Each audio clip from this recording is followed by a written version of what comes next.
ભક્ત કણપ્પાની વાર્તા. દક્ષિણ ભારતમાં શ્રીકાલહસ્તી નામનું એક પવિત્ર સ્થળ છે, જ્યાં મહાદેવનું ભવ્ય મંદિર આવેલું છે. આ વાર્તા એક શિકારીની છે, જેનું નામ તિન્નત હતું. તિન્નન જંગલમાં રહેતો અને મહાદેવ વિશે કશું જાણતો ન હતો.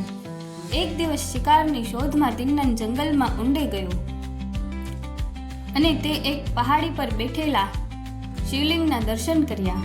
શિવલિંગ જોઈને તિન્નનની હૃદયમાં અજાણ્યો પ્રેમ અને ભક્તિ જાગી. તેણે તરત જ નિર્ણય લીધો કે તે આ શિવલિંગની સેવા કરશે. તિન્નન ભોળો અને સરળ હતો.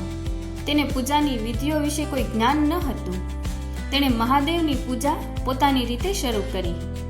તે જંગલમાં શિકાર કરીને લાવેલા માંસને પહેલા પોતે ચાખીને તપાસતો કે તે સારું છે કે નહીં, અને પછી તે શિવલિંગ પર અર્પણ કરતો. તે નદીમાંથી પાણી મોઢામાં ભરીને લાવતો અને શિવલિંગ પર તેનો અભિષેક કરતો.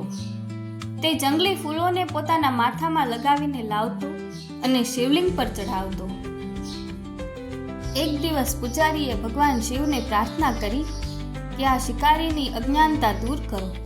ત્યારે શિવજીએ પૂજારીને તિન્નતની સાચી ભક્તિ બતાવવાનું નક્કી કર્યું. બીજા દિવસે સવારે પૂજારીએ જોયું કે શિવલિંગની એક આંખમાંથી લોહી નીકળી રહ્યું હતું. પૂજારી ગભરાઈ ગયો અને મદદ માટે દોડ્યો.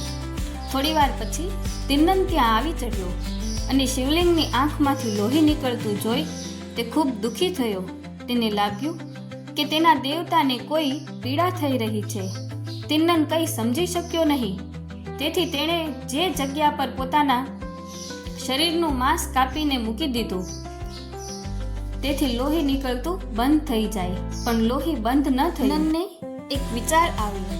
તેણે વિચાર્યું કે જેમ મારી આંખ લોહી વહેતી આંખને બદલે નવી આંખ લગાવી શકાય, તેમ મારા દેવતાને પણ મદદ કરી શકાય.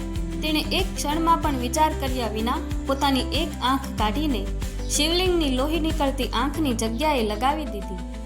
ચમત્કાર! શિવલિંગની આંખમાંથી લોહી નીકળતું બંધ થઈ ગયું. પરંતુ તરત જ શિવલિંગની બીજી આંખમાંથી પણ લોહી નીકળવા લાગ્યું. બિલકુલ વિચલિત ન થયો. તેણે પોતાની બીજી આંખ પણ કાઢવાનો નિર્ણય કર્યો. પણ જો તે બીજી આંખ કાઢે તો તે અંધ થઈ જશે અને શિવલિંગ પર યોગ્ય જગ્યાએ આંખ કેવી રીતે લગાવશે? તેથી તેણે પોતાના પગનો અંગૂઠો શિવલિંગની લોહી નીકળતી આંખ પર મૂક્યો, જેથી તે નિશાન યાદ રાખી શકે. પછી તેણે પોતાની બીજી આંખ કાઢવા માટે તીર ઉપાડ્યું. બસ આ જ જોઈને ભગવાન શિવજી ખૂબ પ્રસન્ન થયા. તેણે તિન્નનનો હાથ પકડી લીધો અને કહ્યું, ઊભો થા હે કણપ્પા, તું જ મારો સાચો ભક્ત છે. તારી નિષ્ઠકપ ભક્તિ અને પ્રેમ જ મારા માટે સર્વશ્રેષ્ઠ છે.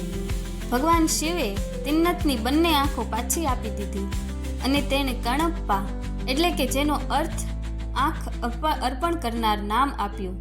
ભગવાન શિવે કણપ્પાને પોતાના ગણમાંથી એક પદ આપ્યું.